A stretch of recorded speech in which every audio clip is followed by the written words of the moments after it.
Hello, and thank you very much for the opportunity to be with you here today. It's an honor to be with you all, and I'd like to take a moment to thank all the other participants for the important work you are doing in this arena to protect our future in the face of the climate crisis. I've been asked to speak to offer historical perspective on climate litigation and other examples of science-based litigation, which can perhaps offer us useful lessons. So let me start by saying that I agree with many people who have said that climate litigation is a last resort. In a perfect world, we would not have to turn to the courts and tribunals to solve the climate problem. In a perfect or even just a rational world, our political, business, and civic leaders would have taken the momentum created at the Earth Summit in Brazil in 1992, nearly 30 years ago, to manage an orderly transition away from fossil fuels and towards a sustainable future. But that did not happen. The problem we have faced these past 30 years was not caused by a lack of imagination. The political leaders who met in Rio recognized the problem we faced, and they imagined a better future for us all. Nor was it a failure of science. The Rio meeting came about in part because scientists in the late 1980s were already warning the world that increased atmospheric CO2 and other greenhouse gases, released as pollution from burning fossil fuels, would heat the planet in dangerous and destructive ways. These warnings provided part of the justification for having the Rio meeting and for writing, developing, and signing the UNFCCC. The signatories of the UNFCCC asked the scientific community to explain the problem and tell them what would constitute a level of, quote, dangerous anthropogenic interference in the climate system, and scientists answered that question. What we face now is, frankly, to a large extent, the result of malfeasance. The world has failed to act on climate change in accordance with the scale of the problem, in part because of the deliberate action of bad actors, operating in bad faith, to stop that action, and the inability or incapacity of political leaders to stand up to the pressure imposed by those bad actors. This is the reason, in my view, why legal redress is so important, because it is the principal means we have to stand up to willful and knowing malfeasance. So what do we know about the use of courts and tribunals to deal with bad faith actors and clear the way for progress? Well, two things we know for sure. One, litigation can be effective, and two, it does not stand alone. So let's consider the first observation.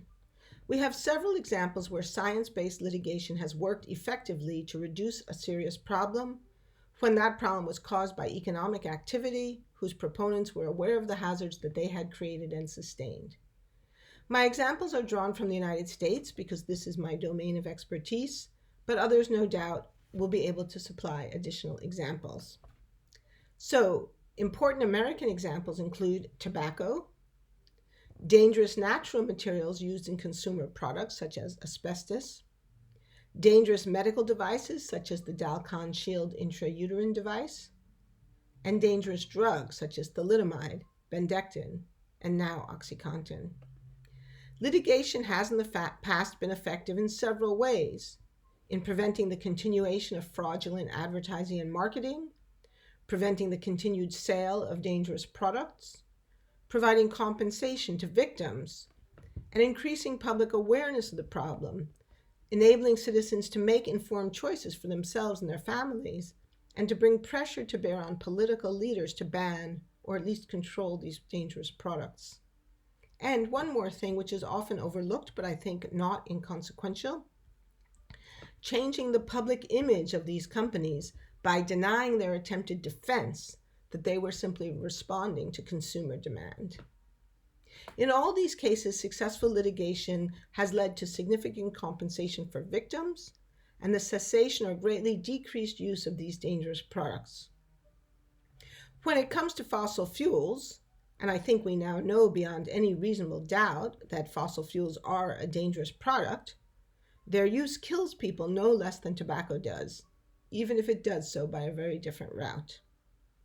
The history of litigation against tobacco, asbestos, and now the manufacturers and marketers of opioids is extremely encouraging because they show us that it is possible to take action against large corporations that are very powerful and have armies of very well-paid lawyers, and to win. In this sense, history shows that litigation can be a powerful David versus Goliath strategy. It can be a place to find encouragement in a landscape that is often discouraging. But litigation doesn't succeed alone. In the case of tobacco control, the legal strategies were but part of a much broader effort in civil society carried out by a diversity of actors over several decades. First of all, tobacco litigation itself wasn't just one thing. There were different forms of legal action operating in different jurisdictions. Some of the most well-known are the civil suits by smokers or people affected by smoke. So two important cases in the United States include Howard Engel et al. Versus R.J. Reynolds and Norma Broyn versus Philip Morris et al. Both of these were class action suits. The first was a class action suit on behalf of between 300 and 700,000 Florida smokers, represented by Howard Engel, a doctor who knew how bad smoking was, but just couldn't quit. This case was resolved in the year 2000 for $145 billion in punitive damages, a verdict that one American newspaper called, quote, a roar of moral outrage. The Norma Broyn case involved a non-smoking flight attendant who was subjected to secondhand smoke inside airline cabins. This case led to a settlement of $350 million. These cases were important in part because they reminded observers how many people and how many different kinds of people were hurt by tobacco. People who couldn't quit or people who didn't even smoke at all. And these huge punitive damages, even if later reduced, were part of telling that story. But also important were actions by state governments, such as the state attorney suits led by the state of Minnesota, and action by the U.S. Department of Justice led by the lawyer Sharon Eubanks. These legal actions were also supported and complemented by action to limit smoking in other ways, through bans on smoking in public places such as airplanes and airports, bars and restaurants, and through educational efforts, including public service advertising. And many of these involve bottom-up grassroots citizens' campaigns by ordinary people. Now, lawyers will sometimes tell you that these outside campaigns have no effect on what transpires in the courtroom. Personally, I find that very difficult to believe. Lawyers, judges, and juries all live in the world. They are aware of that world. And it's very unlikely that they are not at least somewhat influenced by what they hear and see around them, by what their fellow citizens and friends and neighbors are saying, what their fellow citizens want. So one thing that climate litigation can achieve, like tobacco litigation, is to put in the public eye the evidence of what these companies have done and how many people have been hurt or will soon be hurt by it. I'd like to finish by making a comparison with truth and reconciliation commissions. Many countries around the globe have created truth and reconciliation commissions to redress wrongs such as apartheid, genocide of indigenous people, murder and disappearances by dictatorial governments, and atrocities committed during civil wars. Many of these commissions have been positive forces enabling citizens to move forward together to rebuild their countries. But people involved will be the first to tell you that these successes do not stand alone. They have occurred because they were connected to other forms of civil action, such as the implementation of political reforms or the creation of mechanisms of compensation and restitution. Moreover, if we look honestly and objectively at the most well-studied case, that is, tobacco, we have to acknowledge that the outcome has been mixed. Smoking has been radically reduced in the US and Europe, particularly among highly educated people, but the tobacco industry continues to aggressively market in the rest of the world, particularly the global South, and to fight against tobacco control in these countries, often using brass-knuckle tactics. As a result, in many countries, smoking rates and smoking morbidity and mortality continue to rise. I think there's an important lesson in this for us. Many of us have looked to top-down solutions such as global governance through the UNFCC, or through law and policy at the national level. Many scientists I know were incredibly heartened by the release of the papal encyclical on climate change, thinking that any statement from the Pope would have to be game-changing. These top-down initiatives are important, to be sure, but over the past decades, they have not borne the fruit that we have wanted. They have not had the impact that we have needed. Why not?